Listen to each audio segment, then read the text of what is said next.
नमस्कार मैत्रिणींनो, आज आपण बनवणार आहे सोप्या पद्धतीने पॅटीस कसं बनवायचं ते बघूया। इथं मी बेसन घेतलेलं आहे, इथं थोडंसं मिरची घेतलेलं आहे, इथं कुटून मिरची टाकून घ्यायचं। मिरची तिखट आपल्या आवडीनुसार टाकायचं। थोडंसं कोथिंबीर घेतलेलं आहे, इथं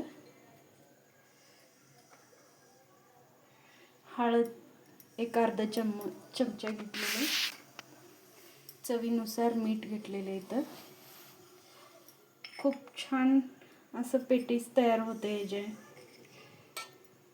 ओवा घेतलेले त्याला असं क्रश करून घ्यायचं, वास येते ह्याच्यानी चांगलं। असं थोडंसं सोडा टाकायचं ह्याच्यात। आता ह्याला मिक्स करून घ्यायचं। असं थोडं थोडं पाणी टाकून ह्याला मिक्स करून घ्यायचं। बघा, एवढं पातळ करायचं, जास्त पातळ नाही करायचं, थोडंसं पातळ ठेवायचं। म्हणजे पाव असं एकदम पातळ झालं की पाव एकदम असं तुटून पडायला लागते ह्याच्यात, म्हणून थोडंसं पातळ करायचं। असं मी ब्रेड घेतलेलं आहे, ह्याला 2 तुकडे केलेले, लई मोठे होतात म्हणून ह्याला मिक्स करून घ्यायचं। असं तेल गरम झालंय का बघायचं। तेल गरम झालेलं आहे, एक एक करून सोडून घ्यायचं। अशाच पद्धतीने सर्व पॅटीस तळून घ्यायचं। बघा, असं फुगून आलेलं आहे इथं पॅटीस आपल्या। आता दुसरी बाजू पलटी मारून घेऊया।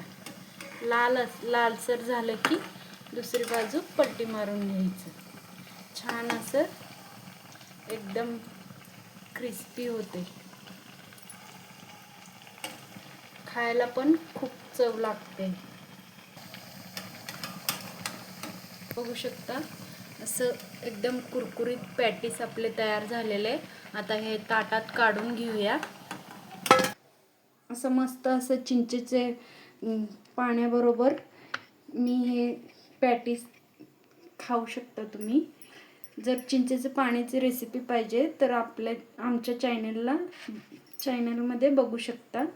इथं असं रेसिपी आपली तयार झालेली आहे।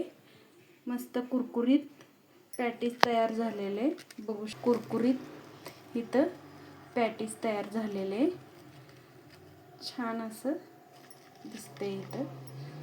जर व्हिडिओ आवडली तर लाईक करा, शेअर करा, सबस्क्राईब करा।